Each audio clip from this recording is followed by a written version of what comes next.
All right, welcome to a new episode of the Industry 45 podcast show, syndicated, of course, worldwide. GiantTV.ca is our brand new website.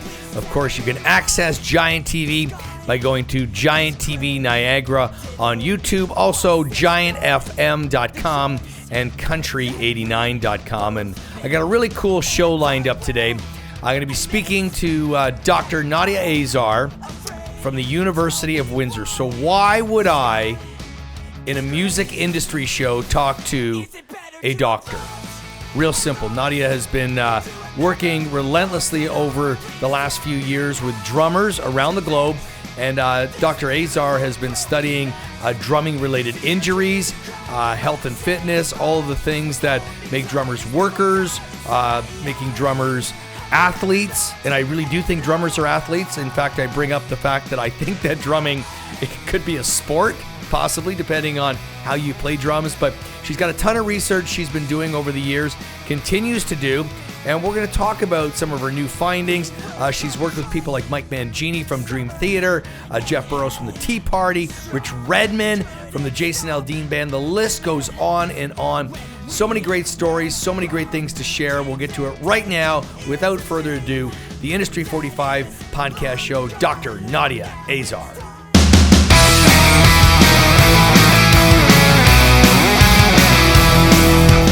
All right, once again, we talk about my favorite thing in the world, which is drumming. I just wish I was better at it, but I'm working at it, and at 51, I'm going to get there one day, I swear. Industry 45 podcast show, GiantTV.ca, GiantFM.com, and Nadia Azar's on the phone. How you doing? I'm great, Shane. How are you? I'm doing wonderful. So you and I talked, I don't even know, last year, maybe it was a couple of years ago, I can't remember now, but I want you to kind of give us a briefing as to why you kind of got into what you're doing, which is researching drummers, and I guess drummers as athletes, and talking about drumming injuries. So how did that kind of come about for you?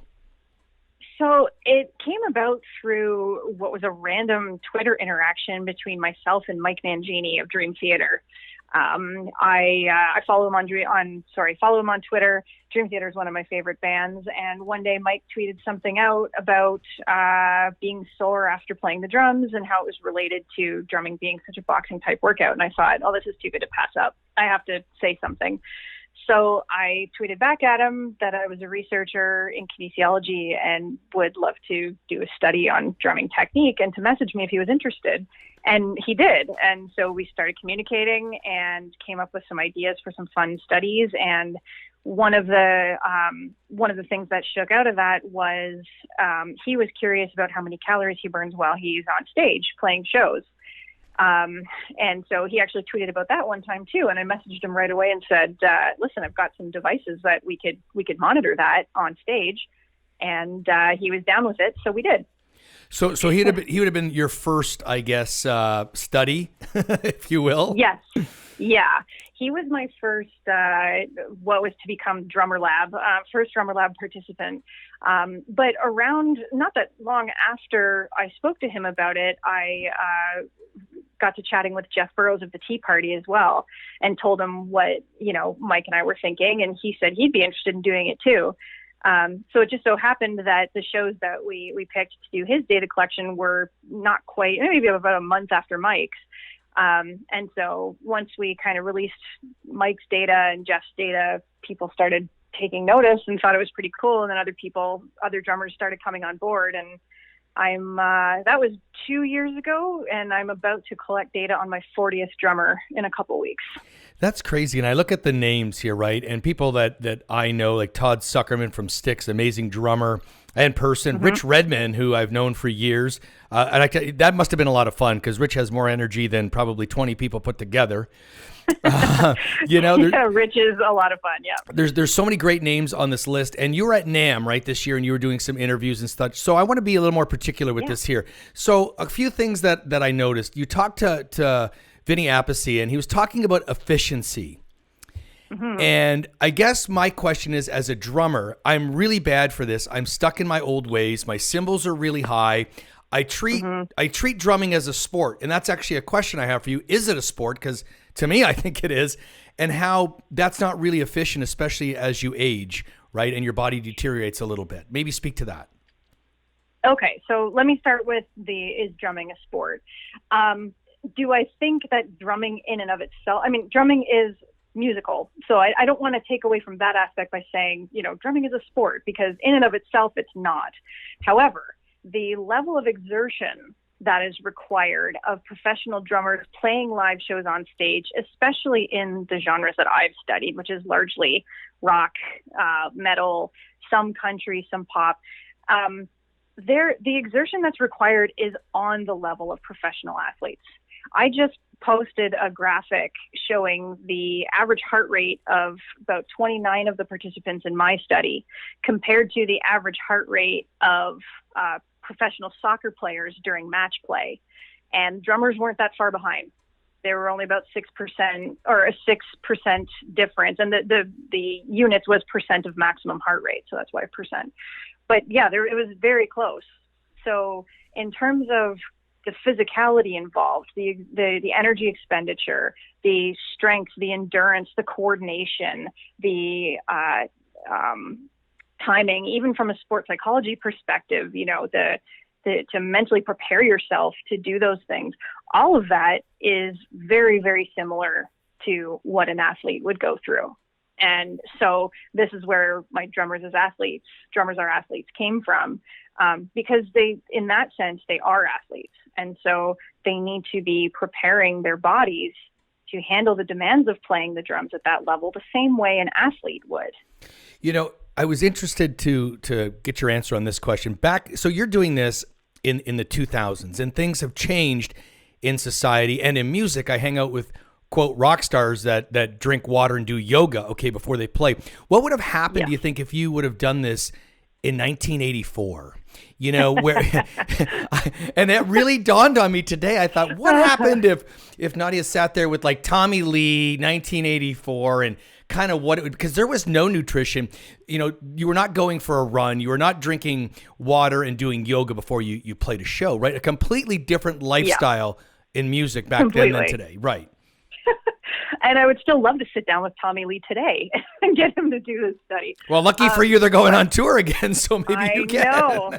Believe me, that's on my radar.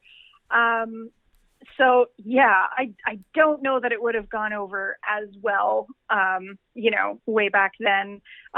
Maybe not to the extent that it has. Certainly there were people who this would have made sense to them back then. But I think also, I hate to admit how long ago that was, but that long ago, this rock as a genre and as a lifelong career, as a drummer was really kind of a new thing. And so I don't think people really realized how much toll it was going to take on their body, because prior to that, nobody played the drums at that level for 30 years, right.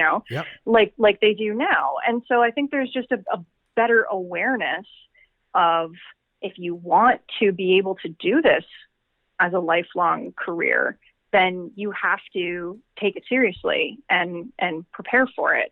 There's also, I think, a lot less wiggle room in terms of performance these days, given, the presence of social media, and, you can't mess up at a show the way you maybe used to be able to in the 80s and 90s when, but several thousand people would have seen it, but it wouldn't have been like it is now. And so absolutely. I think I agree with that, because back in that day, I mean, I'd go to shows and go home and say they were terrible.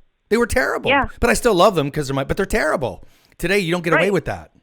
No, you don't. And so I think there's an awareness of that too. And so I think drummers are, and probably all musicians, but I work with drummers, so drummers are more aware of that and are more willing to do what's necessary to keep their game on point and be able to play, not just from a physical, injury perspective, but from a performance perspective too. Because, if you're getting tired halfway through a show, when you get fatigued, you're going to start getting sloppy.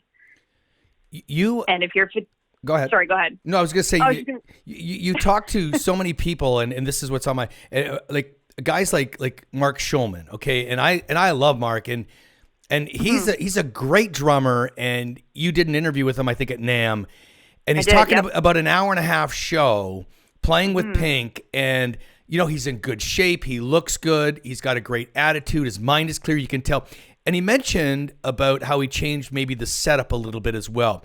Brought things down a little bit, more ergonomical for him, less stress. And I guess I wanted to go in that direction of how important is it to do that? And the reason I'm asking is because personally for me, I'm a sloppy drummer, which means if I put too many things close together, I'm going to hit them all at once. It's just the way it is. So, but how important is it to adjust for people like a Mark or people that have been around a long time compared to maybe what his drum setup would have been, 20 years ago? So I think, that was a recurring theme actually throughout the NAMM show. I interviewed, I think, 30 drummers in 4 days, and almost without fail, the more experienced drummers said, over the years, their drum sets have gotten smaller and more tightly, like closer together, so they're not reaching as far.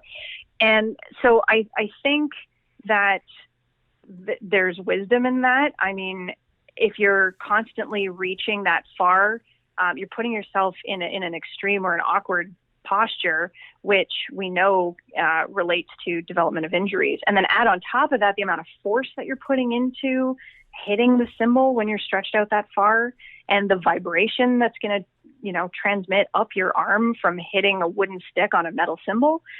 All of those things are risk factors for injury. So if you can, you can't do anything about the force and you can't do anything about the vibration or very little about it. So you got to do something, bring the cymbals in closer.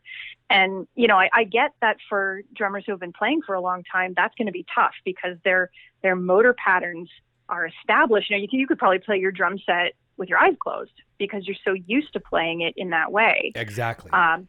But it's worth the practice to bring it in, especially if you're already starting to feel some twinges in your shoulders. That's a warning sign. And so it might be time to start practicing bringing those in to kind of take some of the strain off of there. And for younger drummers to set up their drum sets, so we should be teaching them to set up their drum sets ergonomically from the get-go so that it doesn't become something that they have to change later on.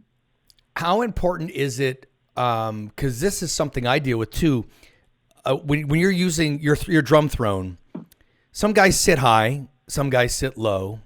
I think it's just what you're used to be honest with you, especially, again, if you've been playing a long time. Has your study said or, anything about, does it really matter how you sit on your drum set? Like is sitting, everyone says sit higher. It makes more sense for the motion of your body. Some people say, no, I got to sit lower because I'm kind of used to how I hit the drums when I'm sitting in that position. What does the drum seat have to do with the whole picture, I guess, of drumming health? To be honest, I haven't gotten into that yet. And I need to at some point because I get that question a lot. And the reason I haven't looked into that is because when I did my big drummer injury survey study, lower limb injuries didn't come out to be a big, they weren't the biggest issue for drummers. And so I haven't really looked at that yet. That said, the low back did come out to be a big problem, so I do need to look at it at some point. But we kind of started with our subsequent studies are looking at issues with the upper limb because that was the biggest area of concern for drummers. Whether or not it matters, I'm sure it probably does, but I don't have a good answer for you on that just yet. I would think that mechanically you would want to be with your knees or your thighs should be either parallel to the ground or slightly angled, so like your hips are higher than your knees. Right. But because you probably want to keep your joints as close to their sort of natural position as possible, because that's where your muscles are going to be able to generate the most strength, and contract the most efficiently. How about how hard you hit drums? And the reason I'm saying is because this is how social media works. I watch you do an interview and then I go somewhere and I see Steven, how do you say his name? Antonopoulos? And it's a difficult name. And I watch him play like an absolute animal. And yeah, like, so that I don't care how you set up your drums. I think at some point there has to be, that's a little bit excessive. No, I mean, and he probably hits harder than I do, but I'm very similar to that because that's what that's how I feel comfortable playing. That's how I feel I can execute what I have to do. Well, and it is part of the showmanship, right? So, I mean, there are things that guitar players do and lead singers do that are not necessary to play the drums, to play the guitar or to sing, but they do it because that's part of the show and it's engaging. So I get that that's part of it. Yeah, I mean, especially, but I think that just brings the point home even further that if you're going to play that way, you have to do things to help your body be able to manage that. So if you are going to play, hitting that hard, then, put the kit in a position that you're going to be able to do that with the least amount of effort. And, set up your drum throne at the height that's going to allow you to get the most out of your kick drum for the least amount of effort. And that's going to be different for everybody. I mean, there's going to be general guidelines. Like I said, I don't have them yet, but I would guess that it's around, like what I said, knees at around 90 degrees. But everybody's going to have to play within that because everybody's body, it was hard to say, everybody's body is built differently. Right. And so what works for you is not going to work for me, and it's not going to work for, Jeff Burrows, and it's not going to work for somebody else. Everybody's different. And so, you can come up with these guidelines, but then you have to sort of play within those to see what's going to work for you. Well, it's interesting because I had interviewed drummers who have been around for a while who play that style, and their lifestyle, which is where I'm going next, is completely different than it used to be. I'm talking to guys who hit hard that are 55 years old, like I said, mm-hmm. that eat well, that get rest, that go for a run, that go to the gym and weightlift, because the answer is, it's like being an athlete, right? Like, I need to train this way because when I get on stage in front of those people on my drums, I'm going to be playing physical, and I can't afford to, get injured or be fatigued. What are you learning about, I guess, that part of the drummer's life? I guess the overall nutrition and exercise. Are you seeing more and more drummers mm-hmm. going down that road of becoming healthier as people? Absolutely. And I would completely agree with that, if you are going to play at that intensity, you definitely have to train your body for that. Think about any professional athlete. Pick any example. Sidney Crosby. Sidney Crosby does not just get on the ice and play his games. The same way a drummer does not just get up and play the drums during a show. Sidney Crosby is in the gym. He's on the ice practicing skills. He's doing strength and conditioning training, all in an effort to prepare him both from a skill perspective and a strength and endurance and agility perspective to execute during a game. So it's no different for drummers. They need to be getting in the gym. They need to be practicing their, chops, that sort of thing. They need to be, preparing their bodies to be able to execute while they're on stage to the best of their abilities. So to answer your question, I have seen a lot of that with a lot of the drummers that I've worked with. Now, that might be a bit of selection bias. It might be that the people who are volunteering for my study are all already into this kind of thing and this kind of lifestyle, and so this is a natural fit for them. Sure. But I have seen that with a lot of the drummers I work with, and even the band as a whole, like Shinedown, for example. I just worked with Barry Kerch over the summer, and they bring all kinds of stuff out with them on the road so that they work out almost every day on tour. And most of the time it's almost all of them, and sometimes a lot of their crew. Right. So, there does seem to be this sort of trend in, and actually Simple Plan is very similar. A lot of them work out pretty much every day as well while they're on tour. So this seems to be a thing that people are recognizing that, if I want to be able to do this for a long time, I have to be able to be in shape to be able to do this for a long time. Will your study, do you think, allow you to create like a preferred workout plan, or what a drummer should do? Let's say if I'm a drummer and I say, Nadia, I want to go to the gym and work out and get the best out of my body, what exercises am I doing? Will this allow you to do that or not really? Does that just depend on the person? I think what my work will do is maybe inform people who are in a better position to do that. So, for example, I know there are people out there who have some training who are drummers, but also have some training in fitness and strength and conditioning. They might even have certifications. Flo Mounier of Cryptopsy comes to mind.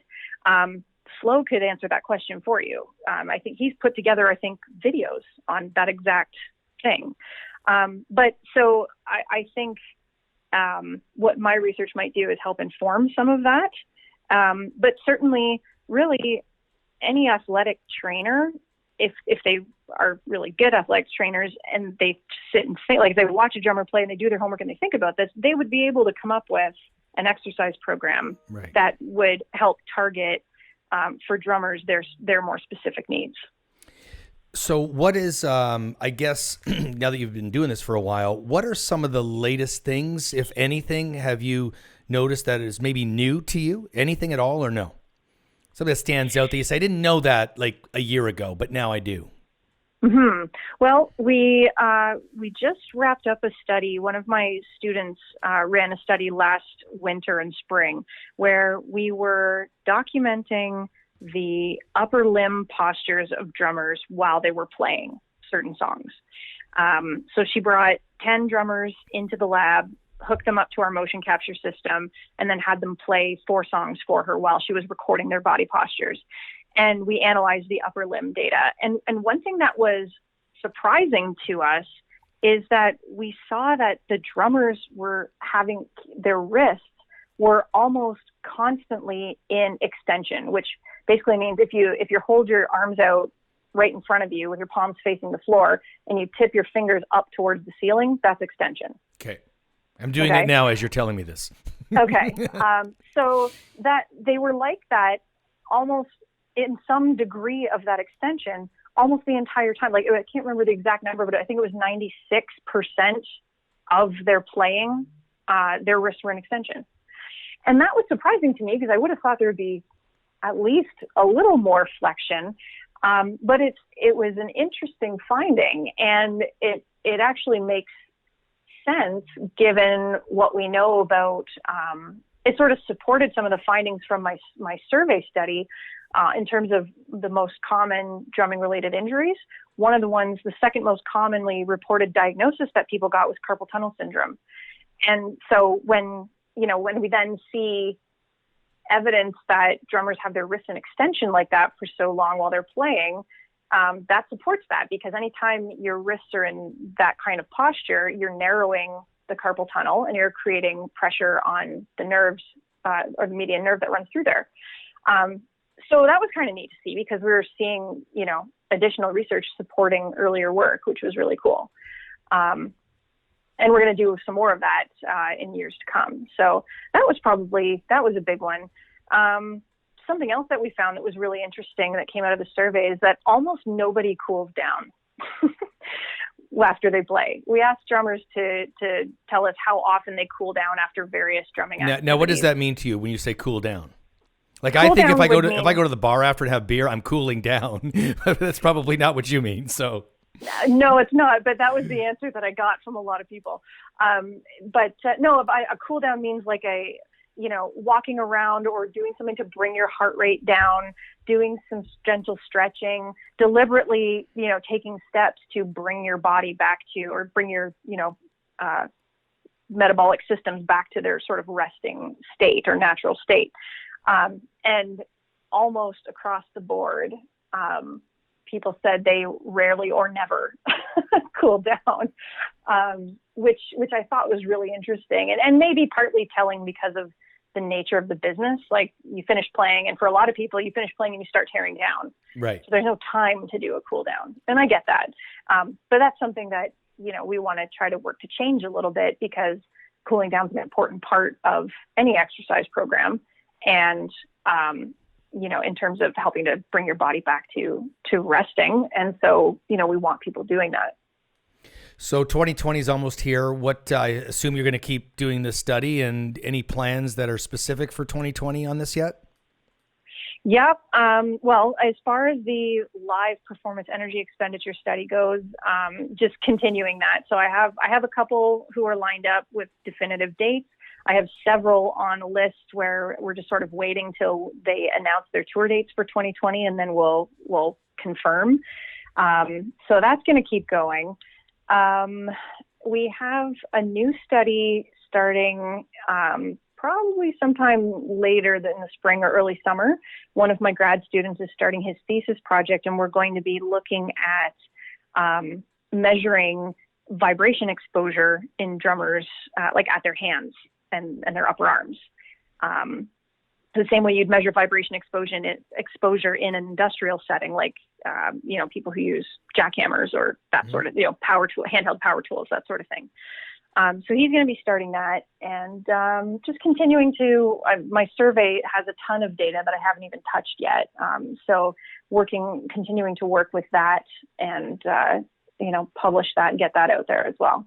That, you know what, this is awesome. And as a drummer, maybe I'm, as soon as I see this stuff and I hear this information, I'm always checking you out because I'm going, what's going on now? What's happening out there? So it's pretty awesome. But I appreciate you doing this. And it's an industry show. So the idea behind it is to, expose some different things to the music business, whether it be drummers or anybody else, about things that are happening within the business. So I really appreciate that.